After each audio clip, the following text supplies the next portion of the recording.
Olá. Hoje, vamos fazer uma análise focada num texto, assim, fundamental. Gênesis capítulo 1. Temos aqui uma fonte, uma análise bem detalhada que olha para ele não como ciência, sabe?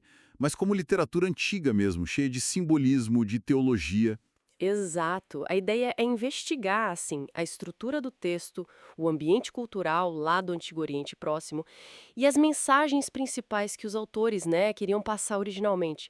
É um convite para a gente ir além do literal e achar outras camadas de significado. Bem interessante.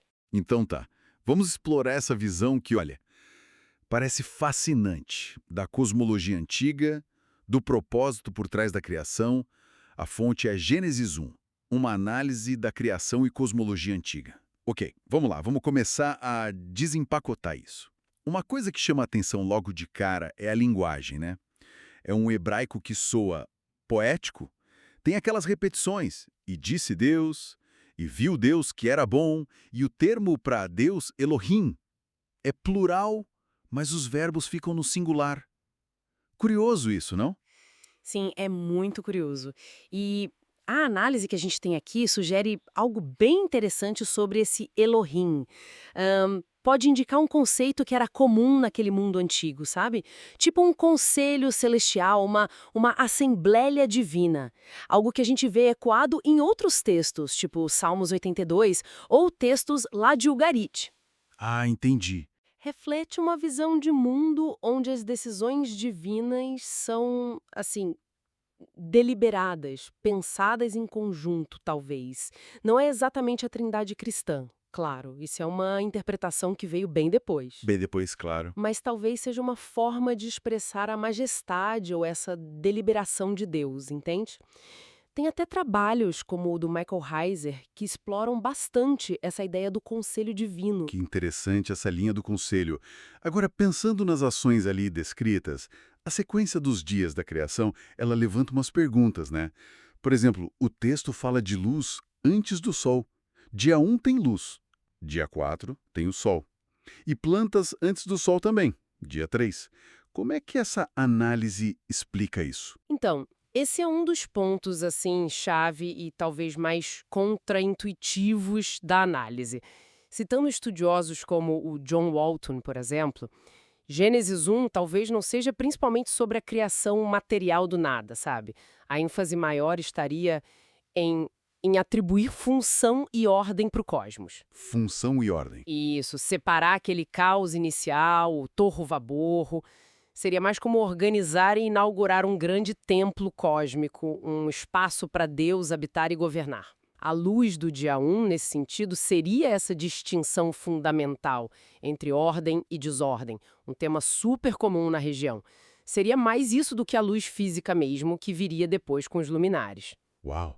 Então, a ideia principal seria organizar o universo para funcionar. É isso? Mais do que simplesmente fazer as coisas existirem. Nossa, isso muda bastante a perspectiva que a gente geralmente tem. Muda mesmo, é uma chave de leitura diferente. E falando em organização e estrutura, o dia 2 descreve um firmamento, o raquia, que separa as águas.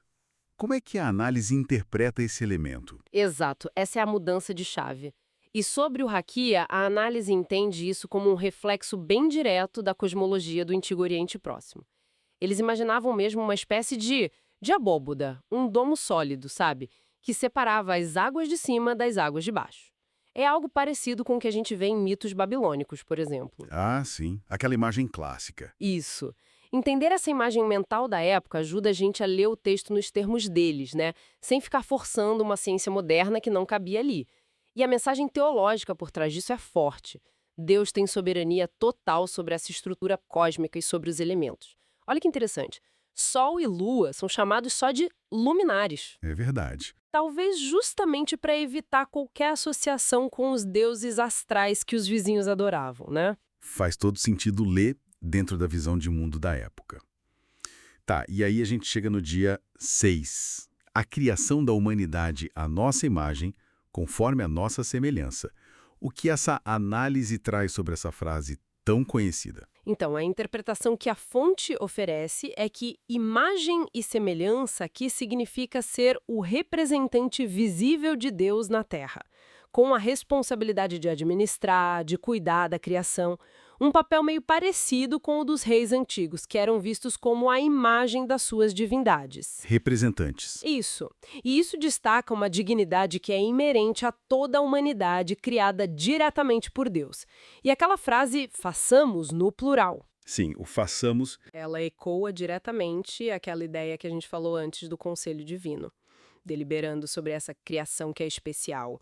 A fonte também argumenta que essa visão de uma criação direta com dignidade para todos contrasta com ideias que surgiram depois, como predestinação ou, sei lá, evolução espiritual através de reencarnação, esse tipo de coisa. Entendi a conexão com o façamos. Faz sentido voltar àquela ideia do conselho. E, para fechar os dias, o descanso do dia 7, o Shabat, qual o significado dele aqui, segundo essa análise? Olha, não é que Deus estivesse cansado, né? A palavra hebraica Shabat, ela significa principalmente cessar, parar. Deus cessa a atividade de ordenar e dar função para o cosmos. De acordo com a análise que dialoga com estudiosos como G. Kabil, é como se Deus estivesse tomando o seu trono no templo cósmico que ele acabou de organizar. Ah, como a entronização? Exatamente. E ao fazer isso, ele não só completa a obra, mas ele estabelece o ritmo fundamental de trabalho e descanso para toda a criação. Então, resumindo o que essa análise nos traz. Gênesis 1 seria menos um manual científico sobre como a matéria surgiu e muito mais uma proclamação teológica, assim. Muito poderosa, afirma quem está no comando do universo, um Deus soberano. Qual o propósito do cosmos? Ser um ambiente ordenado, funcional, quase como um templo. E qual o nosso lugar da humanidade nisso tudo, representantes com dignidade?